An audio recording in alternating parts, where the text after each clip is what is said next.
DEM, may Agusan del Norte, Agusan del Norte, shape file.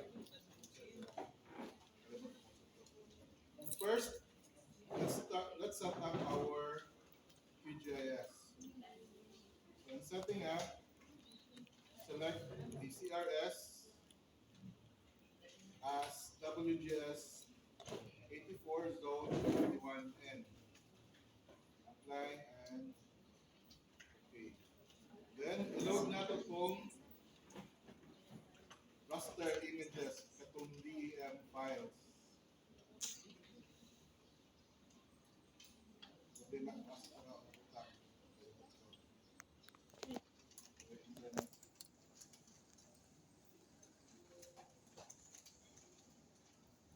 Load sa nato ni kaya naman. Let's load the Agusan del Norte shape file. Ay, dito yung raster na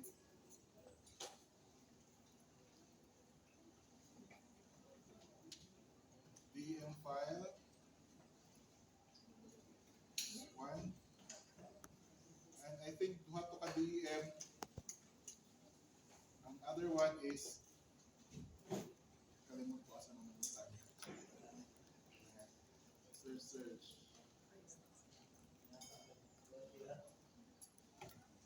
Goods.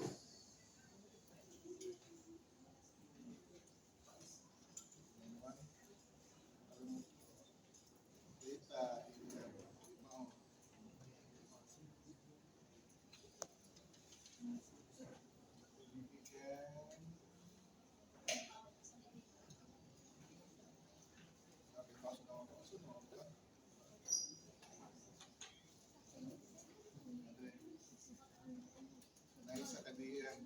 But in your data sets, complete on to siya. So we have two DEM files. ARC, kini 125.8 North 89.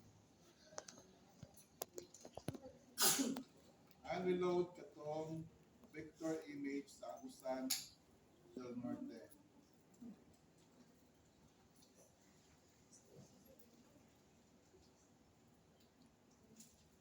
Open at okay.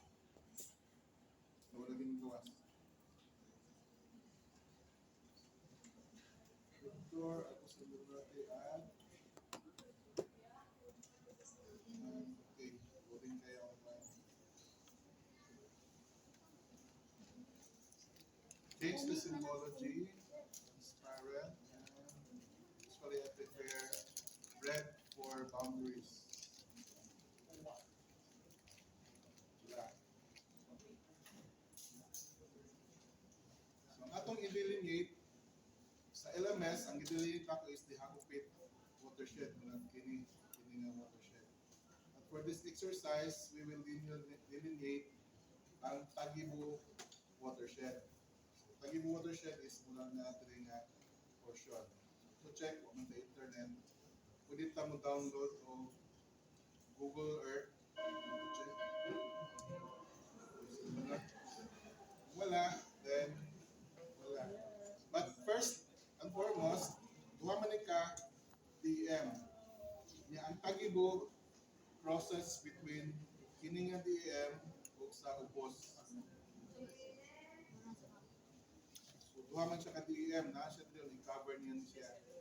So first thing to do is to merge this two DEM. So ato ni siya i-merge into one DEM.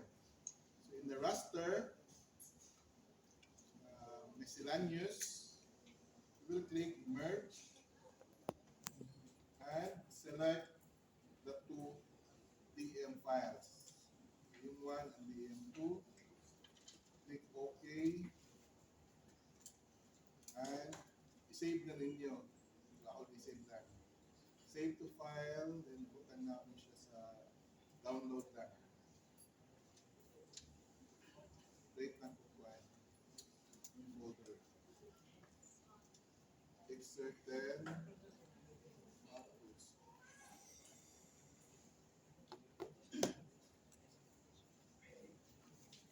Then you label it as merge DEM. Save. And then balik kita sa taas, kaya nakalimot ko.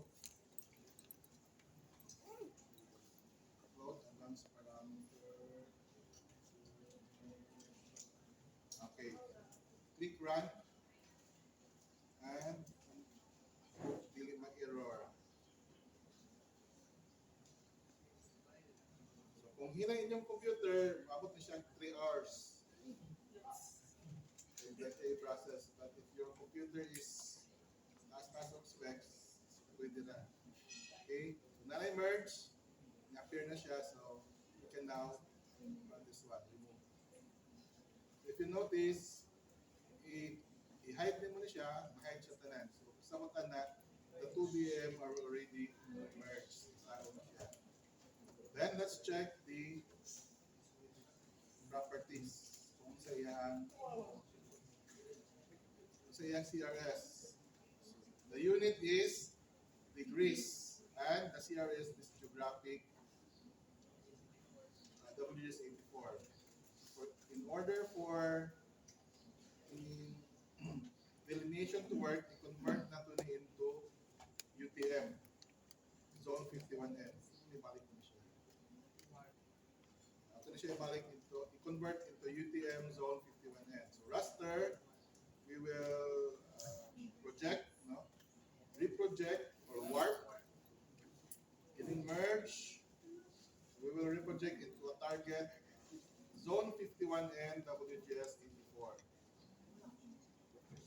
Then save file, reprojected. So ito na ito siya as UTM zone 51N. Save, run.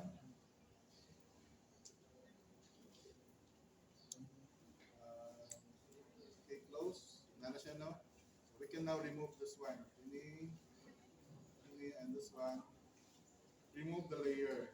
Dito na nagkan. Then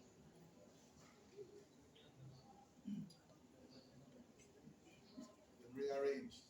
So ang atong area of concentration is kini nga side. Natri ang Tagibo watershed. So para paspas ang atong processing, atong i-clip lang ang gamay ng portion.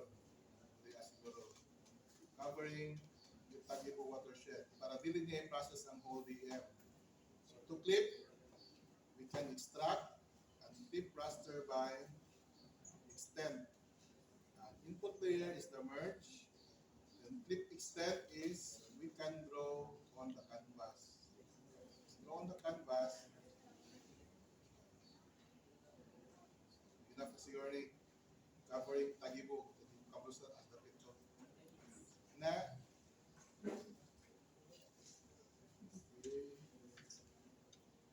run and close. Hide, fill in ang Tagibo watershed. So pwede na po nato ni delete. I remove. Then we will recolor.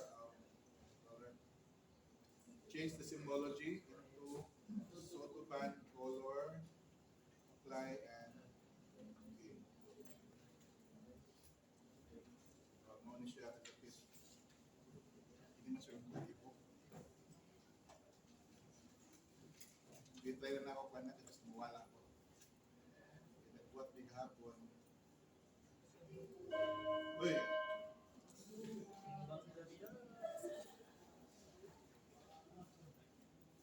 Or ito ay ating ko dito.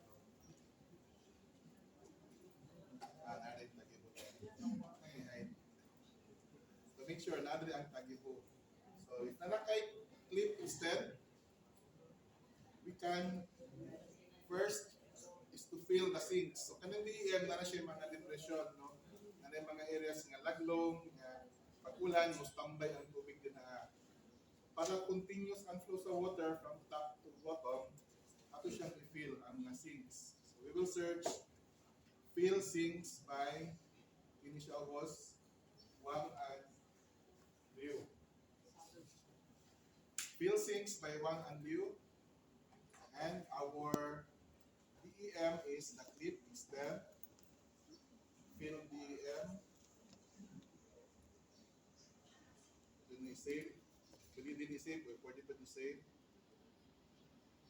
Then flow directions, close. Watershed basins, close. After lang i-save na. Save to file. This is now the field DEM.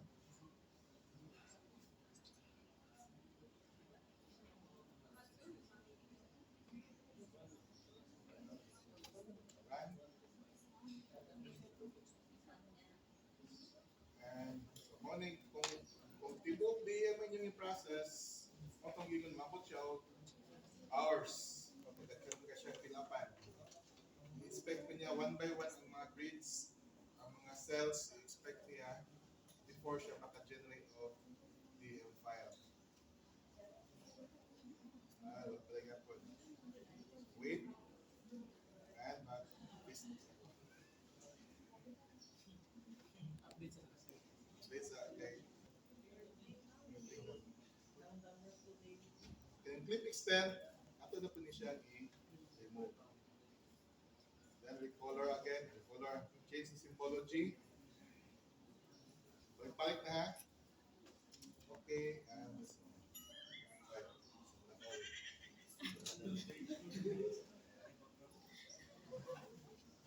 Next is, nanatay fill DEM. So we can now start for,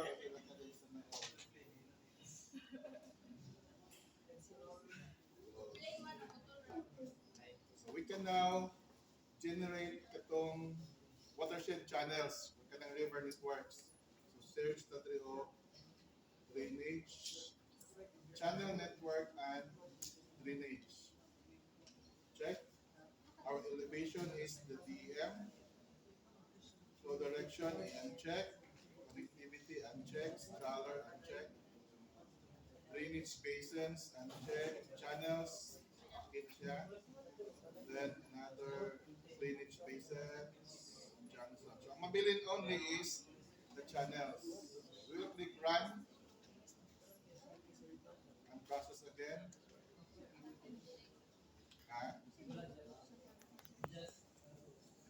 Kini kuan. Process time.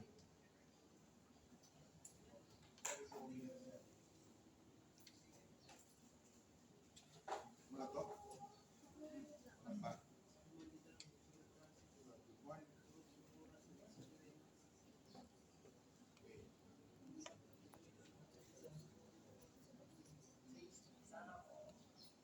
Okay, wala ni hangnan.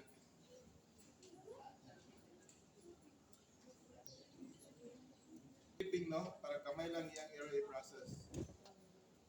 Ganas. So click. So ito yung question mo. So piniprocessing toolbox, nandi ang tanan ang mga algorithm, no, mga dripping, sa mga process ni mong gusto. So search lang ka sa processing, then toolbox. And here, na-search, pwede ka mag-search lang sa unsa. For example, vector, so nagkatsa yung mga algorithms na nagsuruan. So ganina, channel man to, search channel, and itawin mo tong channel network and drainage. So now, narantay mga suba-suba. So this is now the Tagibo watershed mark. Kini siya nga area ang Tagibo watershed. Kini siya nga area. If we have internet, makita na to ang sapa. So kini siya mga sapa ni mga river. So we are to delineate kini nga watershed. So kini siguro tataman. Kini dili ang iyang output outlet. So select na to nga outlet kini siya. Pwede po din sa ubos. So to select an outlet, mag-install ka o coordinate capture.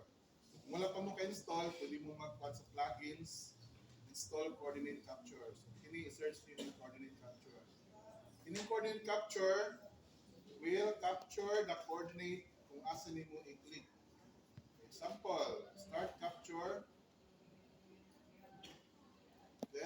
here, dapat igo siya sa kanang line. Then, nag-change na. Balik na. Properties, UTM zone 51N, apply and okay. Okay, so i-click na to ni siya, dapat na go sa line. And once may go, you can now search again for another algorithm which is upslope area. So upslope area, we have here the target is optional. Dili butangan or dili. Target X, so i-copy ni mo na diri X nga coordinate. Kini siya X and Y. Copy and paste. Then click also for the Y. Copy and paste. For the elevation, gamito na to ang field DM. And method is deterministic. And upslope area is temporary lang sa because sometimes dili ni siya mo generate dayon. You have to take several trials in order to generate the upslope area kay may taon din niya ng point tumutunong sa imong line. Click run and hopefully ma-capture niya ang outlet.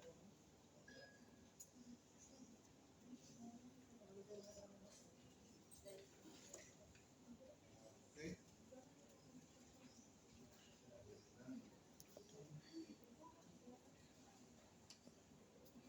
Okay, ma-capture niya kay hindi gawas. Hit close and mo ni ang iyang generate na watershed area. Okay. Okay, kay isa na din. One click lang, iabot na. If ever nga pag-click ninyo, dili siya mag-generate, iswag na po doon ninyo ang kuan. No? Iswag na po ninyo ang coordinate capture nga mo ikaw yun diri sa line. Okay. Sometimes dili siya mag-generate. Try until gawas na ang upslope area. Now you have the upslope area. And this is a raster image. Raster man ato siya i-convert into vector image. Vector file. Dito sa raster conversion from raster to vector is polygonize. Ang opposite niya from vector to raster, rasterize. So atong button is polygonize kay raster man into vector. Input is the upslope layer. Click run and close. So you now have this. So you now have a vectorized picture of the watershed. Open the attribute table na kay makita nga duha ka picture. 2 and 1. So atong area of interest is only kining Tagibo watershed. So kining 2 which is the outside sa atong button. Ato siyang i-delete.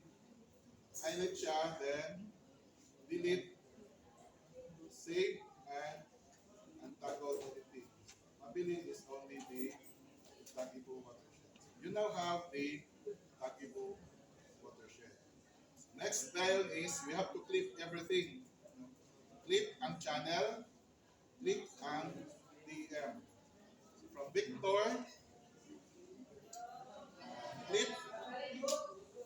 Input layer is the channel. I-click na to ang mga channel. Then vectorize, you run. Close. If you have hide the channel, ang mabilis is only itong sa watershed. Then also, sa raster, we have to extract the mask layer. Input layer is the field. Mask layer is the vectorize. Run and close. So ito ni i-copy ang style. Copy style and paste the style. And we can hide this field DM.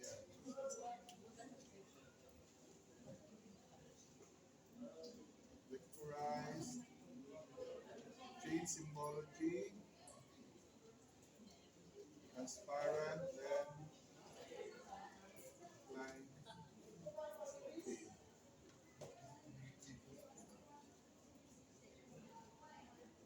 So, nanatay, AM. Then finally, last na yun, sa clip mask, generate of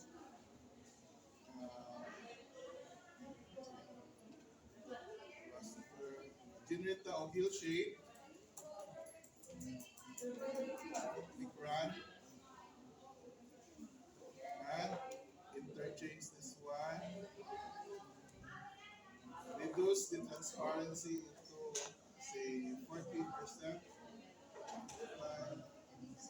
Okay, so you now have generated the watershed. This is now the taggable